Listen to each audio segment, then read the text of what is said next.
वैसे तो तारीख की किताबों में दुनिया भर से दरियाफ्त होने वाली 4 तहजीबों का जिक्र कसरत से मिलता है, जिनमें दजला, फरात, मिस्री, चीनी और वादी सिंध की तहजीब शामिल है। मगर सच तो ये है कि माहिरीन आसार कदीमा दरियाफ्त होने वाली तमाम तहजीबों में से वादी सिंध की तहजीब हड़प्पा को सबसे कदीम, महज़ब, तरक्की याफ्ता और जदीद टेक्नोलॉजी से हम आहंग तहजीब करार देते हैं। और वादी सिंध की तहजीब हड़प्पा, मोहनजोदड़ो, कोटडीडी से लेकर भारत के घग्गर, बाकड़ा, फड़ाना और काली बगन तक फैली हुई है। वैसे तो इस तहजीब को 4,500 से 5,000 साल कदीम करार दिया जाता है, लेकिन हाल ही में होने वाली तहकीक में इसे 7 से 9,000 साल कदीम तहजीब करार दिया जा रहा है।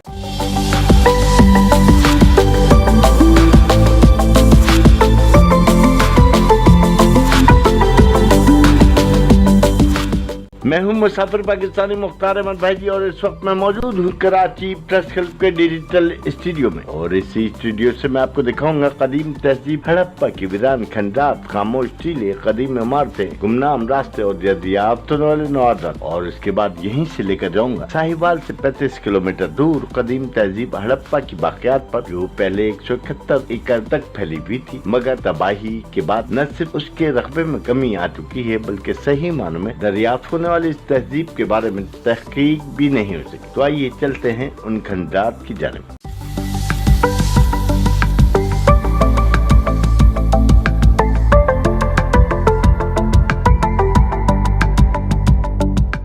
यह है कदीम तहजीब हड़प्पा की खंडात, जिसके बारे में माहिरीन आसारियात इस बात का दावा करते हैं कि ये तहजीब 4,500 से 5,000 साल पुरानी है। इस तहजीब का तज़किरा तवारीख के बेशुमार किताबों के साथ साथ हजरत ईसा अलैहिस्सलाम की पैदाइश से 2,000 साल कबल लिखी जाने वाले हिंदुओं की मुक़द्दस किताब ऋग्वेद में भी है, जिसमें शहर को हरोपिया का नाम दिया गया। मगर हाल ही में भारत में होने वाली एक जदीद तहकीक में माहिरीन आसार कदीमा डॉक्टर आनंद सरकार ने मुख्तलिफ जानवरों हड्डियों के नमूने पर रिसर्च करने के बाद इस तहजीब को 7,000 साल से 9,000 साल पुरानी तहजीब करार दिया, जिसकी पाकिस्तानी माहिर आसार कदीमा डॉक्टर अस्मा इब्राहिम न सिर्फ तस्दीक करती हैं, बल्कि उन्होंने मजीद तस्दीक और तहकीक की जरूरत पर जोर दिया है।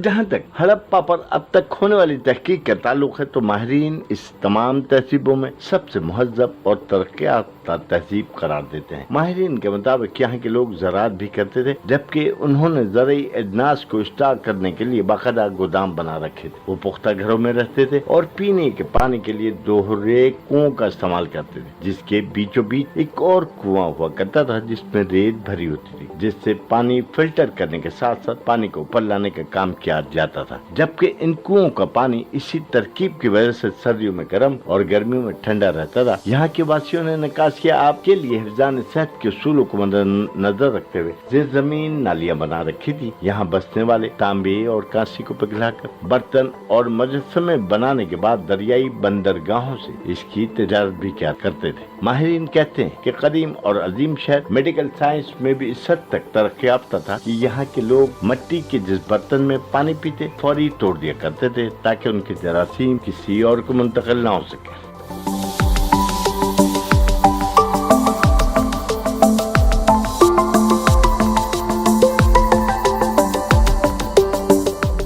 हड़प्पाई तहजीब में तदफीन के हवाले से 2016 में राखी गढ़ी, जो कि रियासत हरियाणा भारत में है, में जब कुछ कब्रों की खुदाई की गई तो उनमें से बास कब्रें मुश्तरका कब्रें थी और एक ही कब्र के अंदर मर्द और औरत के जोड़े दफन थे। जबकि तदफीन के हवाले से एक और हैरानकुन बात ये भी सामने आई कि इस तहजीब में बच्चों को कफन पहनाने के बजाय मटकों में दफन किया जाता था, और ऐसे ही कई मटके माहिरीन को मिले हैं। बालाखिर इसकी क्या वजूहात थी और हड़प्पा में खुदाई के दौरान क्या कुछ दरियाफ्ता और यहाँ के म्यूजियम में कौन कौन से नवादात मौजूद हैं, इस बारे में महकमा आसार कदीमा के गाइड अता मोहम्मद से बातचीत हुई तो कहते हैं। सर, मेरा नाम अताउल्लाह है। मैं 22-23 साल से यहाँ पे काम कर रहा हूँ। तो सबसे पहले मैं ये बताऊंगा कि यहाँ पे 1921 से लेकर 34 तक यहाँ पे खुदाई की गई और वक्तन फ़क्तन 2002 तक खुदाई हुई है। और इसमें से पूरी साइट को देखा जाए तो ये तकरीबन 2% अभी तक खुदाई की गई है। खुदाई करते करते मुख्तलिफ बर्तन मिलते हैं, जिसमें एक नमाया बर्तन मिलता है जिसको हम लोग गॉबलेट कहते हैं। वो इनका डिस्पोजेबल ग्लास था। एक दफ़ा यूज़ करने के बाद उसको तोड़ देते थे। उसके ऊपर रिसर्च की गई भी तोड़ने की क्या वजूहत है, क्यों तोड़ते थे। तो पता चला कि इतने सेंसेबल लोग थे, साइंसी निज़ाम को जानते थे, विटामिन और जरासीम को जानते थे, ताकि उनके जरासीम एक दूसरे के अंदर मुंतकिल ना हो और उनकी बीमारियां कंट्रोल में रहें। इस वजह से वो सारे के सारे बर्तनों को तोड़ देते थे।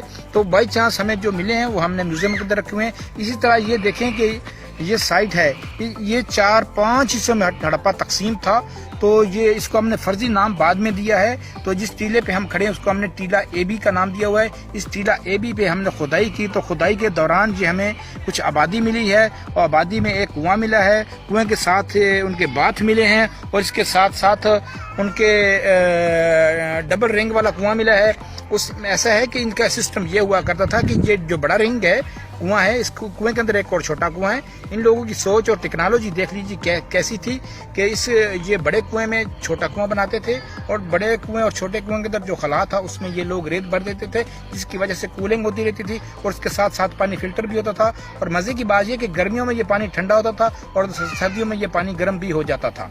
ठीक है ना। इसी तरह जो हमें चीज़ें मिली हैं वो हमने म्यूजियम के अंदर रखी हुई हैं। इसी तरह एक जगह आगे है, वहाँ पे हमने खुदाई की तो वहाँ पे एक ड्रेन मिली है जो ऊपर से कवर्ड थी, उसके साथ साथ आबादी थी। छोटी नालियों में से पानी होता हुआ उस मेन गटर में जाता था और फिर बाहर निकल जाता था पानी। इसी तरह एक जगह पे खुदाई की है, वहाँ पे एक फसील मिली है जो 25 से 30 फुट चौड़ी और 45 से 50 फुट ऊंची थी। इन लोगों ने अपनी सेफ्टी के लिए वो बनाई हुई थी। उसको 1946 में पार्टीशन से 1 साल पहले आर्कियोलॉजिस्ट थे, उनका नाम व्हीलर था। उन्होंने जहाँ पे खोद के उसको देखा तो पता चला कि ये 25 से 30 फुट चौड़ी और 45 से 50 फुट ऊंची थी। वो उसकी 2 वजूहात बताई जाती हैं वो उसकी फसील की। एक तो आर्यन कौम से अटैक के लिए महफूज रहने के लिए उन्होंने बनाई थी, एक पानी को रोकने के लिए। जब हमने खोदा है तो खुदाई के दौरान हमें ये पता चला है कि फसील के बाहरली साइड पे 2.5-3 फुट का जो है ना वो उनका पुश्ता लगाया हुआ था। तो पानी को कटाव को रोकने के लिए पक्की ईंटों का पुश्ता बनाया हुआ था और बजाते खुद जो फसील थी वो कच्ची ईंटों की मिली है। इसी तरह एक आगे टीला है, वहाँ पे खुदाई की है तो उसको हम टीला F का नाम दिया हुआ है। वहाँ पे वर्किंग प्लेटफॉर्म के आसार भी मिले हैं और वहाँ पे अमीर ताजर जो लोग थे वहाँ पे वो रहा करते थे, उनकी रहायशें थीं। इसी तरह आगे एक जगह है, वहाँ पे हमने खुदाई की तो वहाँ पे हमें एक गोदाम मिला है जो गल्ला गोदाम था। ऐसे कह लीजिए कि उनका वो बंदरगाह थी। वहाँ पे मतलब ओल्ड रावी रिवर बेड भी गुजरता है, आज भी वो उसकी पुरानी गुजरगाह है। वहाँ पे मतलब वो पानी आता था और पानी के जरिए ही वो अपनी कश्तियों के जरिए वो अपना सामान लाद कर लाते थे और आगे उसको सप्लाई करते थे। कुछ देर के लिए वहाँ पे स्टोर किया करते थे और इस इलाके में वो सप्लाई करते थे। उसके बाद जो उनका बचा खुचा होता था वो आगे दरिया के जरिए ले जाते थे। इसी तरह एक टीला E है, वहाँ पे हमने खुदाई की तो वहाँ पे भी कुछ आसार मिले, गेट भी मिला है और उनकी फसील भी मिली है।